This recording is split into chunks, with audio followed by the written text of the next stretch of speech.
Welcome in everyone, this is part 3 of my expert rift guide, and in this video I'm going to be covering the scarecrow boss that I do not know how to pronounce. Formatage of the rift, I don't know how you say it, it's a scarecrow, anyway, that one. But first, before we get into that, I'm going to be doing another clip on Deceiver of the Rift, because since I made the build guide on the mythic armor, people have been asking me why I recommend an expose resist when I didn't need one in part 1 of this guide, and I don't have one on my armor right now. So just a closer look at this boss. He has a chance to expose you on his basic attack, which is the most dangerous part about fighting him. His skill is Doom, which takes a third of your total armor and health pool every turn, so you don't want that getting cast on you. So I recommend Karnon to delay it and make sure he never gets a chance to put it on you, and when you hit him it charges that skill as well. So there's the armor on the screen. I'm using the Maverick Gauntlet and the buff sword as ever, and as you see I don't have an expose resist built into my armor, so every time I do fight this boss I am relying on RNG a little bit. In this video I was going for the max score, so that means taking all the threat ups and taking the most efficient path, which I do post weekly maps to do that as well. The threat was 860 at this point. In round 1 here you can see I just used a haste potion, and yeah, if the crits don't go your way with the Maverick Gauntlet, which does happen, having a rage potion or a haste potion to just give you a few extra actions will help a lot. And once you get the weaken up and you've got protect from the sword, obviously you're not taking any damage, so you've got nothing to worry about really. It's just a regular fight, trying to clear round 1 as efficiently as you can, and going into round 2 with both heroes' base powers charged and the rage charged is the way to go. And then getting into round 2, if your rage is indeed charged, you can start off with a weaken. If it don't land, you can pop your second of those potions to give you more actions to get another rage off. But it did land on everyone, so I'm fine. And then as your turns go on, you've got the weaken up now, so damage is not a problem, but there's the chance that it's going to expose you, so you want to try and deal with the archers as quick as you can, getting into the back row as quick as you can, and then dealing as much damage as you can to those archers.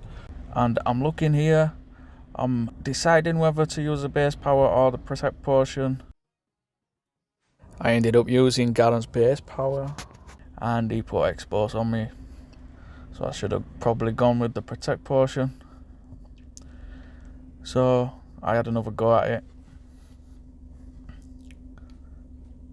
and he exposed me again, and again, and again, and again, and eventually I got through the RNG and I got the fight done. But yeah, this is what happens. So an exposed resist would have prevented all that and maintained my max score. Luckily enough, I still ended up first place during this week, but yeah, that's not great. I just lost 5 maps in that fight because I did not take my own advice and put an exposed resist on my gear, and my rift power is 10 away from being fully maxed, so rift power's not going to save you from that neither. Now onto the scarecrow boss. I'm not even going to try and say it. This one is the final boss this week. It's got all the hero charms, it's the good one. For this one, again, because I'm using warrior charms, I'm taking Logan and Karnon. Its skill is strong versus all of your buffs, so if you've got those buffs on, it's going to do an extra 50% damage per buff that you have on you, which is just going to absolutely destroy you. Even through weaken and protect, it's going to destroy you. So Karnon is non-negotiable for this one. If it can never get his power off, then its power is not a problem to you. So as long as you've got weaken on it and you've got protect active, if you delay that power, it's just going to deal regular damage. If you don't have Karnon, You can take Samael. They don't particularly need to be leveled up to delay the power, so if you are using Alchemist, I would still be using Grim, and I'll take a delay hero along to make sure that they can't get that power off. Now the armor, I had 2 cult attunements, so I just bumped that up to 3 using a tuning fork here. So with the protect and weaken, I'm taking 0% damage from cult enemies, and the threat is 726 versus 815. It would have been 930 if I just died 5 times, but anyway. First round, as ever, you want to try and get the rage off as quickly as you can. I used a blue protect potion there, which again, it stacks onto your protect, so you don't take any damage. It's 35% from your protect and 75% from the blue potion. So yeah, you don't need to be using all your purple ones, as I've already explained to you, and haste potions are not the only way you can get yourself extra actions. And I'm just trying to get through round 1 to go into round 2 with all the powers charged, with the base powers charged and the rage charged up. Going to just speed this up a little bit. And into round 2, straight away starting off with a Logan rage to get the weaken up, or at least attempt to get the weaken up.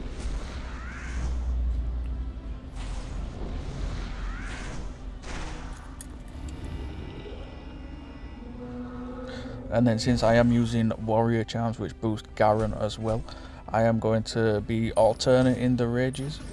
Similar strategy as what you use against Breaker. So as you see there, he did 0 damage, but his power does charge quick, so you need to be ready to delay that. And then Garen is a distributor, so he deals more damage with his rage. The less enemies there are, the damage is distributed again amongst the enemies. So you'll do 50% to each one with 2 enemies, just like that.